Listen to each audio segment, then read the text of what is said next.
अब हम देखते हैं टाइप ऑफ साइकोसिस। तो सबसे पहले हमें पता है ऑलरेडी, जो भी हमारे मेंटल डिसऑर्डर है, ठीक है, साइकेट्रिक डिसऑर्डर है, इसको मेजरली हमने दो पार्ट में डिवाइड किया था। एक है साइकोसिस और दूसरा था न्यूरोसिस। ठीक है, तो मेंटल डिसऑर्डर हो गया हमारा, इसको आप नोट करने की जरूरत नहीं, मैं लास्ट में एक स्लाइड डाल दूंगा, आप फिलहाल इधर फोकस करो यहाँ हो गया है। तो मेंटल डिसऑर्डर को हमने दो पार्ट में डिवाइड किया। ये बहुत मेजर प्रॉब्लम है, ठीक है, इसको हम घर पे भी सॉल्व कर सकते हैं। ठीक है, ये लगभग नॉर्मल है, हम घर पे भी काउंसलिंग कर सकते हैं। साइकोसिस में सारे एक साइकिक पर्सन में जो जो प्रॉब्लम देखी जाती है, अच्छे से बात नहीं कर पाता, फिर मेंटल डिसऑर्डर, अच्छे से देख नहीं पाता, सुन नहीं पाता, सोच नहीं पाता, सारे टाइप के प्रॉब्लम जो भी आप सोच सकते हो कि क्या हो सकता है, वो सारी पॉसिबिलिटी साइकेट्रिक पर्सन में देखी जाती है। जो साइकोसिस है इन पर्सन में देखी जाती है। कॉग्निशन में प्रॉब्लम रहता है, ठीक है, रियलिटी से दूर रहते हैं। तो साइकोसिस को फर्दर कई पार्ट में डिवाइड किया गया है। पहला है हमारा acute and chronic organic brain syndrome, ठीक है, जिसे कॉग्निटिव डिसऑर्डर भी कहते हैं। कॉग्निटिव डिसऑर्डर का मतलब होता है जो भी हमारी रियलिटी होती है इससे दूर चले आना। ठीक है, कॉग्निशन का मतलब होता है किसी चीज की अनुभूति, उसकी रियलिटी को जानना। तो अगर हम किसी जो हमारे आसपास है इस रियलिटी को समझ नहीं पाएंगे तो हमें ये acute and chronic organic brain syndrome हो जाएगा। ठीक है, यहाँ पे क्या होता है, पर्सन में वो बहुत ज्यादा भ्रम में रहता है, अपनी सोच में खोया रहता है, और सारे टाइप के साइकेट्रिक डिसऑर्डर जितने भी हमारे फंक्शंस हैं वो सब यहाँ पे देखे जाते हैं। तो सबसे पहला हो गया हमारा कॉग्निटिव डिसऑर्डर।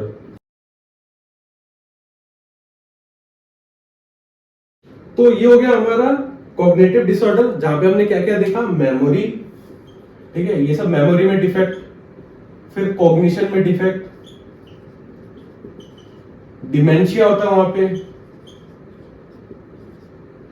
इसके अलावा उसके बिहेवियरल चेंजेस आ गए।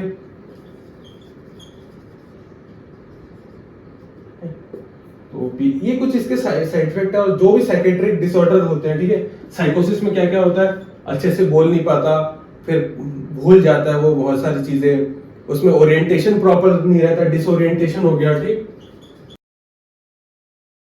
इसके बाद है हमारा फंक्शनल डिसऑर्डर।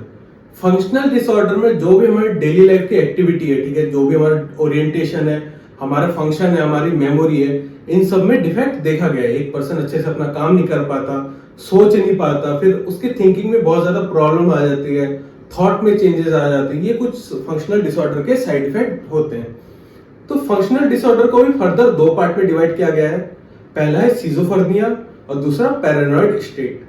पैरानॉइड स्टेट में हमने ऑलरेडी डिस्कस किया था कि एक पर्सन को लगता है कि कोई उसे हार्म पहुंचाना चाहता है, कोई उसको मारना चाहता है। इनफैक्ट उसके घर वाले भी, उसको ऐसा फील होता है कि उसके घर वाले भी उसको हार्म पहुंचाना चाहते हैं, मारना चाहते हैं।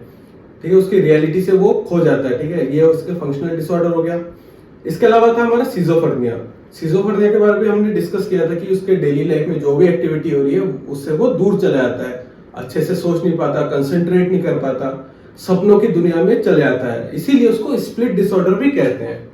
ठीक, स्प्लिट, स्प्लिट का मतलब होता है दो हिस्से में कर देना। ठीक है, मान लो अगर मैं सब्जी को स्प्लिट कर दूं, मींस उसको दो हिस्से में तोड़ दे रहा हूं। ठीक है, तो यहाँ पे स्प्लिट ब्रेन नहीं हो रहा है, स्प्लिट उसकी रियलिटी हो रही है। एक जो उसका आसपास जो सराउंडिंग है, सराउंडिंग में जो भी सच्चाई है वहां से वो स्प्लिट हो जा रहा है। ठीक है, सराउंडिंग से वो कट के सपनों की दुनिया में चले आएगा, इसीलिए उसको स्प्लिट डिसऑर्डर भी कहते हैं। सिजोफ्रेनिया हो गया। तो फंक्शनल में हमने दो पार्ट देखे, पहला है सिजोफ्रेनिया, दूसरा paranoid state.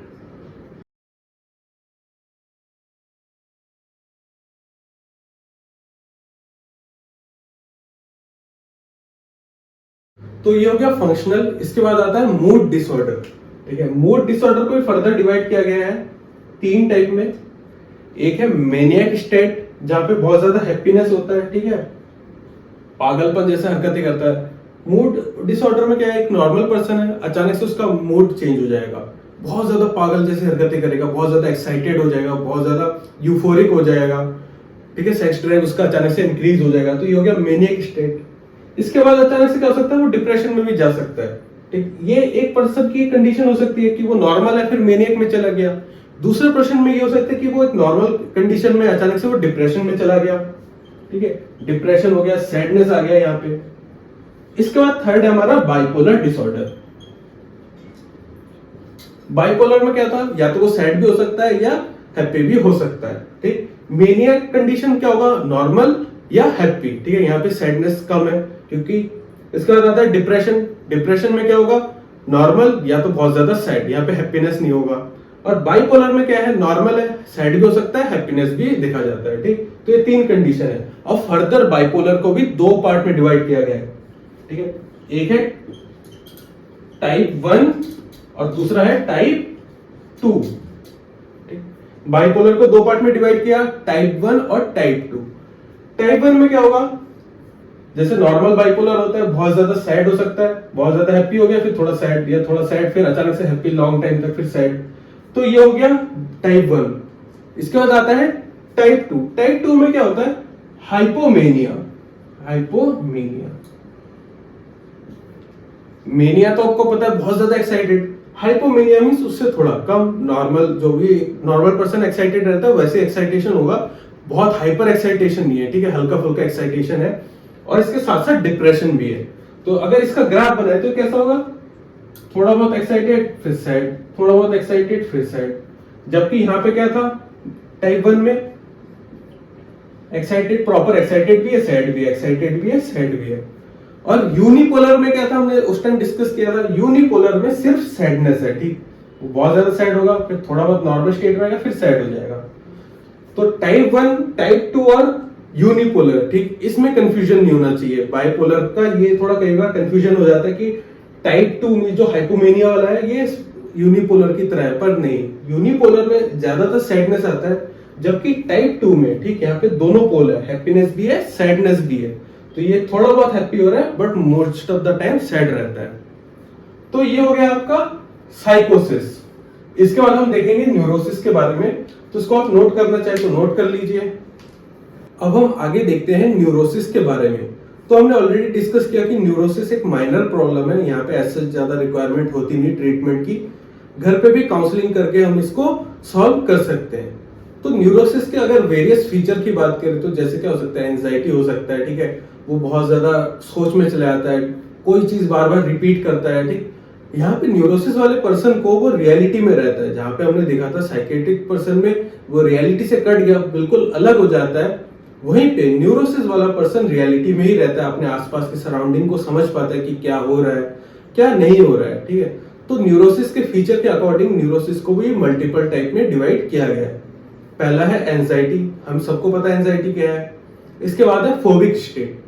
Phobic state means किसी चीज से डर लगना, ठीक है। आपने कोई देखा होगा कि कोई चीज या किसी इंसान या कोई भी साउंड वगैरह से अचानक से एक इंसान डर जाता है, ठीक है। कोई पेड़ का छाया देख लो या कोई पर्टिकुलर ऑब्जेक्ट भी, ठीक, मान लो किसी इंसान को देख के इंसान डर रहा है, तो ये हो गया एक फोबिक स्टेट। इसके बाद आता है ऑब्सेसिव कंपल्सिव डिसऑर्डर।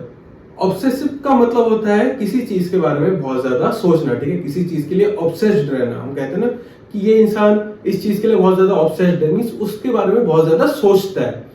अब ये उस चीज के बारे में सोचता है तो इसी सोच के लिए वो एक काम लगातार रिपीट करता रहता है, जिससे वो चीज और बेटर हो सके, या उस चीज को पाने के लिए एक चीज वो रिपीट करता रहता है।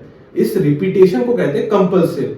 तो ऑब्सेसिव कंपल्सिव सिंड्रोम क्या हो गया, एक चीज के बारे में लगातार सोचना और उस सोच की वजह से एक चीज को बार बार रिपीट करना, ठीक है। तो इंसान को पता रहता है कि ये बहुत अजीब चीज है, मैं क्यों रिपीट कर रहा हूँ, वो इस चीज के बारे में अवेयर रहता है, वो खुद से कोशिश भी करता है मैं ये चीज बार बार रिपीट ना करूं, ठीक है। बहुत स्टूपिड, पागलों जैसी हरकतें हो जाती हैं, ठीक है। वो खुद को कोशिश करता है कि मैं ये चीज ना करूं, फिर भी वो चीज हो जाता है, ठीक है, ऑब्सेसिव कंपल्सिव डिसऑर्डर में। इसके बाद आता है post trauma stress. Post trauma stress को आप ऐसे समझो कि मान लो एक आपका घर है, ठीक है, अचानक से अर्थक्वेक आया और घर टूट गया, तो आपको एक सदमा लगेगा, ठीक है, कि क्या हो गया, कहां से कैसे हो गया। तो ये सदमे को ही पोस्ट ट्रॉमेटिक स्ट्रेस कहा जाता है। इसके अलावा अगर किसी का लव्ड वंस की डेथ हो जाए, ठीक है, किसी के एक लविंग डॉग हो गया, एनिमल हो गया, तो अगर उसकी डेथ हो जाए तो भी हम सदमे में चले जाते हैं। तो ये हो गया पोस्ट ट्रॉमेटिक स्ट्रेस। इसके बाद आता है हिस्टेरिकल स्टेट। हिस्टेरिकल स्टेट को आप ऐसे समझ सकते हो कि कुछ पर्सन ऐसे होते हैं जो बहुत ज्यादा एक्साइटेड रहते हैं, बहुत ज्यादा फनी एक्ट करते हैं, कॉमेडी बात करते हैं, बहुत ज्यादा हंसते हैं, ठीक है। ये अपनी भावना को कंट्रोल नहीं कर पाते हैं और ये बहुत ही सिचुएशनल टाइम पे होता है। सिचुएशनल टाइम का मतलब हुआ, मान लो कोई सामने है, ठीक है, अकेले में ये नहीं होगा, अचानक से कोई आया या कोई पर्सन है, ठीक है, ऐसी सिचुएशन में हो जाएगा जब वो अपने फीलिंग्स को कंट्रोल ही नहीं कर पा रहा, कुछ भी बोल देगा, ठीक है, कुछ भी हंसता रहेगा, बहुत ज्यादा लाफ्टर देखा गया उन सब पर्सन में। इसके अलावा ये लोग में अपने जो भी फीलिंग्स है उसमें बह जाते हैं, ठीक है, कहाँ पे क्या बोलना है क्या नहीं बोलना है, ये सब चीजें वो कंट्रोल नहीं कर पाते हैं। ऐसा लगता है कि पेशेंट जो है वो बहाने बना रहे हैं कुछ, ठीक है, वो, बट ऐसा नहीं होता, पेशेंट कोई भी फ्राइट नहीं करता, ठीक है, फ्राइट का मतलब होता है बहाना, ठीक है, वो ऐसा कोई ऐसा बहाना नहीं बनाता, ठीक है, फ्राइट नहीं करता, बट स्टिल ऐसा लगता है कि पता नहीं क्या क्या बोल रहा है, क्या चीज है, क्या जरूरत है इन सब चीजों के बोलने की, तो ये सब चीजें उसके कंट्रोल में नहीं रहता। इसके बाद हिस्टेरिकल पर्सन में देखा गया कि उनमें बहुत ज्यादा फिजिकल इलनेस होती है। अब फिजिकल इलनेस या बता कमजोरी हो सकती है, चलते चलते गिर गया, या अचानक से बॉडी जर्किंग हो सकती है, या बॉडी मूवमेंट में भी डिसेबिलिटी हो सकती है। बट ये सारी डिसेबिलिटी उसके मेंटल प्रॉब्लम की वजह से है। इसका मतलब ये हुआ कि हमें तो लग रहा है कि उसकी फिजिकल इलनेस है, ठीक है, वो चलते चलते गिर गया, शायद कमजोरी हो, एक एग्जाम्पल के तौर पे समझते हैं कि मान लिया उसमें कमजोरी है, ठीक है, हमें लग रहा है कि कमजोरी है, बट एक्चुअली उसके मेंटल डिसऑर्डर की वजह से ही ये चीजें सामने आ रही है, ठीक है, प्रॉपर सिग्नलिंग नहीं हो पा रही उसके ब्रेन से, जिसकी वजह से ये फिजिकल इलनेस सामने आती है। तो इनके बारे में लिखते हैं, ठीक, तो हमारे न्यूरोसिस को हमने 5 टाइप में डिवाइड किया है। न्यूरोसिस, पहला था एंजाइटी, इसके बाद phobic state, obsessive compulsive disorder OCD, post traumatic stress और हिस्टेरिकल स्टेट।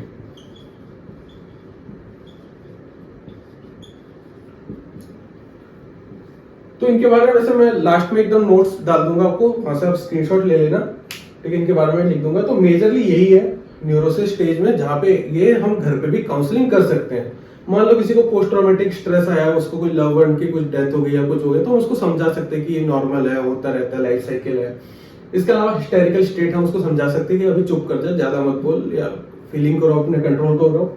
इसके अलावा ओसीडी, ओसीडी में हम उसको कह सकते हैं कि ठीक है, एक चीज रिपीट मत करो, धीरे धीरे हो जाएगा। मींस यहाँ पे हम खुद से ही घर पे काउंसलिंग करवा के उस पर्सन को कंट्रोल कर सकते हैं, ठीक है। तो ये मेजर प्रॉब्लम नहीं है, मेजर नहीं है, या तो इसको माइनर कह सकते हैं कि माइनर है, माइनर प्रॉब्लम है, और ऐसा सेल्फ ट्रीटमेंट इसको दे सकते हैं। तो ये हो गया आपके टाइप मेंटल डिसऑर्डर के, एक था न्यूरोसिस और दूसरा था साइकोसिस।